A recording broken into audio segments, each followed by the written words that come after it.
Hey everyone, what's up? We're here with another history lesson today. This time it's to be on Tyranitar, but before I get into this, there's a video that I really want to suggest everyone watch. It's on BKC's channel. Check him out here. He just went through all of SPL 11 stuff, and it's in a lot of detail. There's also a thread about it on Smogon, but I really think you guys should just check him out. So yeah, check out his channel, check out his videos. He's putting out a lot of good stuff for all generations. Much more detail and time put into it than I could ever say I do it myself, and I think the craftsmanship and the quality of that work should be recognized. So please check him out, give him a subscribe, put some of your Pokemon time, which I'm sure you have more of than normal because of quarantine and stuff, into that, and I guarantee it'll be worthwhile. But anyway, today we're going to go through Tyranitar. You might see three Chople berries, so get ready. The thing with Tyranitar that made it awkward was there was actually a lot of adaptation in how it was used and roles it was used for over the years, but the items and the sets actually largely stayed the same, but rather the supporting characters, the backgrounds, the reasoning, and sometimes the moves or EVs really shifted. So we're going to get into the why, the how, the where, the whens, and whatnot, the reasoning for all of that here. Okay, so first and foremost, back during the day, Tropical Tyranitar was a thing.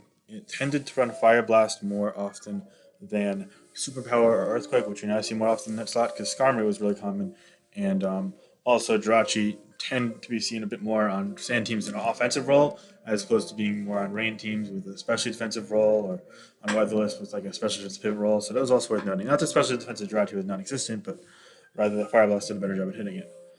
And Heatran probably had seen worse days, especially when the Rain metagame was really thriving, besides the period of Genesect Rain, which we saw during early to mid Black White 2. But yeah, also back during Black and White, choice band trend was a thing, specifically in Black White 1 and early Black White 2. Eventually it faded out, and now it's completely non existent. People just prefer the Choppleberry set, even it's like a four attack set. Choice Bantar hits really hard and had a very strong pursuit, and Stone Edge was murder button. Superpower, of course, hitting steals, but the thing with it that probably was a bit turn off is just that you're lacking to a move without having the extra speed of Scarf, and it just doesn't really cover enough to really warrant it, in my eyes. And it's just it fell off, but it used to be very good, and there's definitely a place for it in an older meta game, and that's kind of why I'm listing it back here. Alongside this variant, the Focus Sash variant, it was never really super mainstream, but there were times when it saw consistent usage as a lead. I used it once in SPL 7. Remedy used it quite a bit. Actually, it was kind of a European sort of fad, if you will, that this set was used quite a bit by. I think Lavos even used it one or two times himself. This is like we're talking anywhere from like 2013 to 2015 ish era. Yeah, I do feel like it's worth mentioning. Also, back then, Chapeltar, we saw a fair amount of Lum. We even saw some Custap into the 2016 2017 era, which is worth noting. Castep still pops up here and there nowadays, but not enough to really warrant a specific mention. It was probably hovering around 10% of Tyranitar usage back in 2016, 2017. Then it was, saw it every now and then in 2018. Now it's just like not non existent, but it's very sporadically used.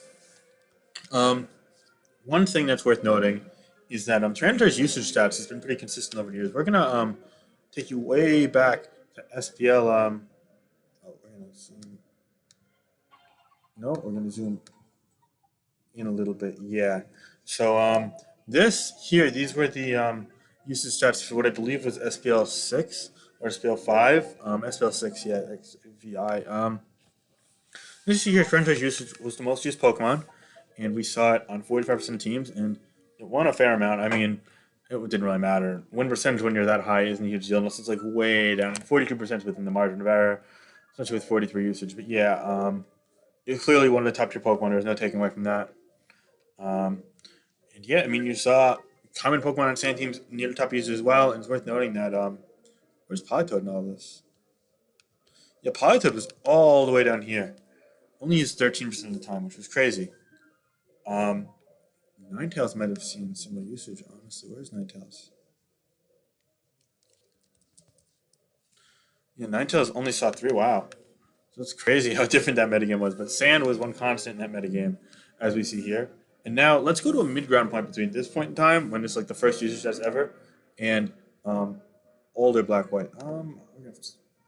Well, all right. Tar was used 62%, 61% of the time in this SPL. 59 was ridiculous how common it was. Its win percentage, again, was low 40s. But then you see similar supportive characters. Yeah, and Polytoad finally cracked top 10 usage. And yeah, and Ninetales was always down once more. Once again, 3 usage, 3%. Yep. And finally, um, this is the most recent SPL. We see that it's actually kind of in between the 2 points it was before. It's still close to 60%. And Polytoad's creeping up above a quarter.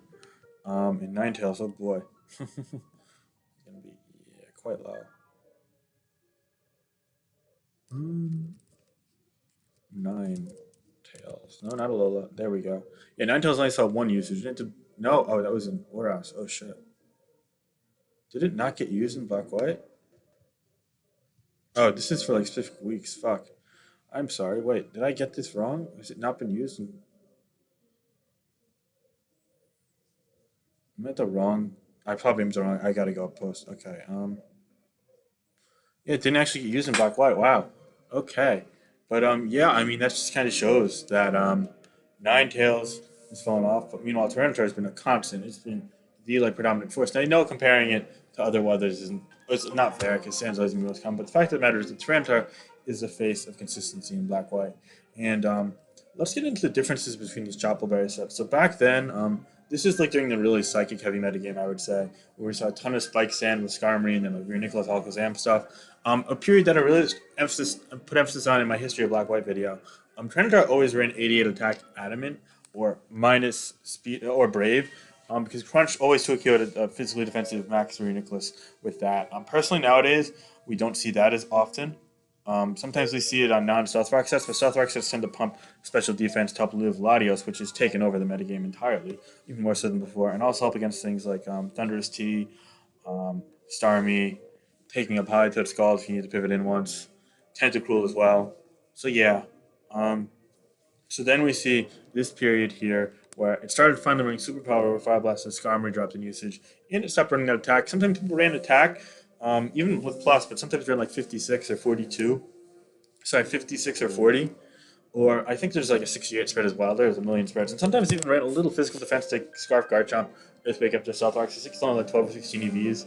But yeah, there's a ton of adaptability in these spreads. But people stopped running the 88 plus spread as much. It wasn't non existent, but on teams, a lot of teams had other Unicos checks where they just weren't as worried about it because it wasn't as common. So yeah, and we saw Superpower for Fire Blast, which um, did allow for it for minus special attack, which always helped if you wanted to outrun other tars. Although outrunning other tars could be bad if they're triple as well, because then you're getting the defense drop and they can kill you with their superpower after they live your superpower. Yeah, there's a whole lot that goes into it. Another set that stayed common over the years is Scarf. I mean, it's not like super common, but you see it here and there. Scarf dated all the way back to these Black White times, and it's still used. I used it twice in SPL. A couple other people used it a few times as well. Definitely not something to underestimate. You can see Stone Edge, of course, here. Um, you can even drop Crunch if you really want to, I guess. I'm not too fond of it. Personally, I run some special defense. You don't need a lot of attack. Some people run special attack, but you need a significant amount of investment to really get the kills you want. 24 is like the bare minimum. You could run 24 like 16. I think they like give you like certain rolls, but on the team I used it on, I didn't need any. But yeah, there's a ton you could do. So be sure to calc out and do your due diligence if you're using Scarf Tower with Ice Beam, of course. And last but not least, we have the current Tyranitar set. So here's a nice little story about Black White for you guys. People noticed that Tower was so important for checking the Psychic types and keeping Sand up against Rain, or even against Sun teams, of course. Be it to bolster things like the power of Sand Force's drill moves, or to keep the positive effects of those other weathers on those other weather teams, such as again Rain and Sun, off the field, and therefore they didn't want to overly compress it, so they stopped using Tar for that, and they started using Stealth Rock on, say, Garchomp, or Landorus is a huge one nowadays, and Heatran starts running Stealth Rock more than like the Magma Storm variants, sub variants. We've even seen a couple of Stealth Rock list scores. Still Hazard Ferrothorn is viable. Jirachi could run it in theory, but Jirachi's hard to fit on sand nowadays. I mean, you name it. Rocks have spread like wildfire in terms of the Pokemon to use them. It's no longer compressed to tar. And while Rockstar is still viable, as we see in this set here, it is kind of semi-recent. Four Talks Tar is now more common than Rockstar on sand structures. It's kind of taken over in recent months. People like ABR have even been quoted saying that South Rock Tar no longer is viable just because it's far too limited. It's too compressed. So, as I like to call it, decompressed tar tends to turn four attacks. In this metagame, as is, I ran this tar like 2 or 3 times during SPL. I really quite like it. We're talking about the top set. And that's mainly because it's able to fit the attack that actually helps with Nicholas as it's starting to gain popularity once more. But also, um, you are able to run speed, which lets you outrun the rare Skarmory, but also things like slow poison bloom and knock them out with a fire blast if they're chipped, or to kill them as they won't be able to kill you with drain punch and the chopper berry. Yeah, and you're still able to check Alakazam or Latios if need be. Not switch into as well though, of course. You're not running the fully committed special defense set. You can run this set with a committed amount of special defense. You can also fit Ice Beam or Superpower onto it if you got Fire Blast or Earthquake. I like this cover in particular because it lets you hit Ferrothorn and Skarmory while also hitting Jirachi, especially defensive side, and Tentacool with Earthquake, as well as things like Toxicroak. Or honestly, there are a lot of mid grounds in which Earthquake is called upon. Crunch and Pursuit are pretty much locks. Moving beyond that, Tyranitar's just been such a generational Pokemon, a generational talent. I don't know what I'm saying here. It's just always good in every generation. Wow. I could have phrased that initially much better. Sorry for that. But Black White may very well have been the peak of its usage outside of ADV, where it's probably used a little bit more. In fact, you know what? We're going to check this SPL. Tyranitar in ADVOU. Oh, it's like a single week. Hold up. Oh, not too far. So in each generation, Tyranitar and ORAS, 22%. Tyranitar in Black White, 58%. Tyranitar in DPP, 44%. Wow, I'm surprised. I thought it'd be higher. In ADV, though, it's up at over two-thirds. It's at 68%. Let's see where it was in this generation. I'm kind of curious now. Yep, 63. So in this generation, this SPL actually it was within 1% of Black White Tar, and in DPP it was still in the 40s. Yep. I mean, yeah, and you can see here it's still 22%. So yeah, I mean, the fact of the matter is that Black White is always one of Tar's like top two generations. Started out in TGSC, it's definitely a very viable Pokemon, but wasn't seen used to every close to every team or even every other team. ADV then it became the king of the tier. DPP was still one of the best Pokemon, but wasn't quite on every team or every other team, even barely, just missing out. And then it's back where you expect it to be in Black White, the king of the tier, and it hasn't been there since then. But yeah, Sand is just such a defining part of Black White. It should not be underestimated, and Sand teams are superb.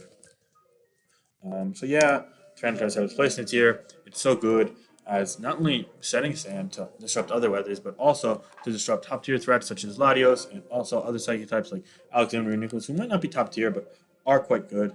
And because of that, you definitely don't want to underestimate it. You definitely do not want to discriminate against Tyranitar usage just because it's standard sand. Because no, standard sands are standard for a reason. They are good. They're superb, honestly. And you definitely don't want to, just limit yourself unnecessarily. And that's kind of the reason why I'm just such an avid user of sand teams, if you will. Yeah, I hope you guys enjoyed. There wasn't really much diversity in terms of sets, if that makes sense. But someone did request this video in the comment, and also I feel like since I use sand so much, it's such an integral part of the tier. I figured that covering it would be necessary, so I figured might as well get it out of the way today. And if you guys have any other Pokemon you want to see me cover, let me know. Or if there's anything besides like the history videos you want, let me know. I was going to continue with this and tournament coverage and my thoughts on stuff on Smogon, and yeah, we'll keep going from there.